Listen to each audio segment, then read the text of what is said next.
ఇల్లు కూడా కొడతా ఉన్నారు. ఇది ప్రజా ప్రభుత్వం కాదన్న, ఇది ప్రజలను కూల్చే ప్రభుత్వం. ఎందుకంటే అందరికి నిద్రలు పడతలేవు. తెలంగాణ రాష్ట్ర ప్రజలను ఒకరికి ఏడిపిస్తున్నాడు.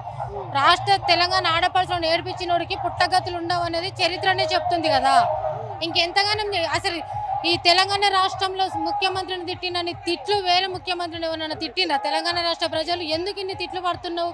పొద్దున లేస్తే కేసీఆర్ కుటుంబాన్ని తిట్టుడు, కేటీఆర్ని తిట్టుడు, వాళ్ళ ఫ్యామిలీని తిట్టుడు.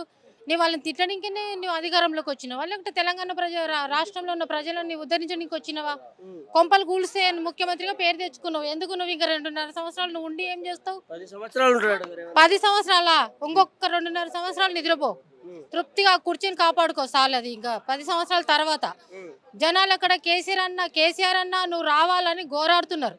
కనిపిస్తలేదా? నీకు చెవులు వినిపిస్తలేవా? కళ్ళు కనిపిస్తలేవా? ఎందుకు ఇలా గోరాడు తీస్తున్నావు? ఇంకా ఈసారి డిపాజిట్ రాదనేది రాసి పెట్టుకో నువ్వు. మా ఇంట్లో మా కుటుంబంలో మేము దాదాపు 12, 17, 20 మంది ఆడపడుచులో ఉన్నాం. మాకు ఒక్కొక్కరికి నువ్వు 2,500, 2,500 అప్పు ఉన్నావు. 2.5 సంవత్సరాల నుంచి లెక్క రాసి పెట్టుకో. ఇచ్చిండోగా బతుకమ్మ చీరలు కూడా ఇచ్చిండు. కేసీఆర్ ఉన్నప్పుడు బతుకమ్మ చీరలన్నా కట్టుకునేటోళ్ళం, అవి కూడా లేకుండా చేసిండు. యూనిఫామ్ లకు బ్లూ కలర్ చీరలు ఇచ్చి ఇదిగో చూడండి మా ఆడబిడ్డలకు ఇచ్చినామని చెప్తున్నాడు. ఇప్పుడు మాకు అవి కూడా రాలా.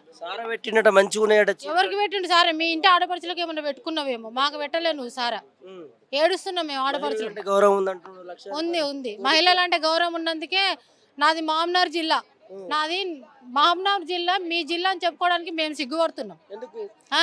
రేవంత్ రెడ్డి మీ జిల్లా మాదని చెప్పుకోవడానికి తెలంగాణ ఆడపడుచులు మేము సిగ్గుపడుతున్నాం.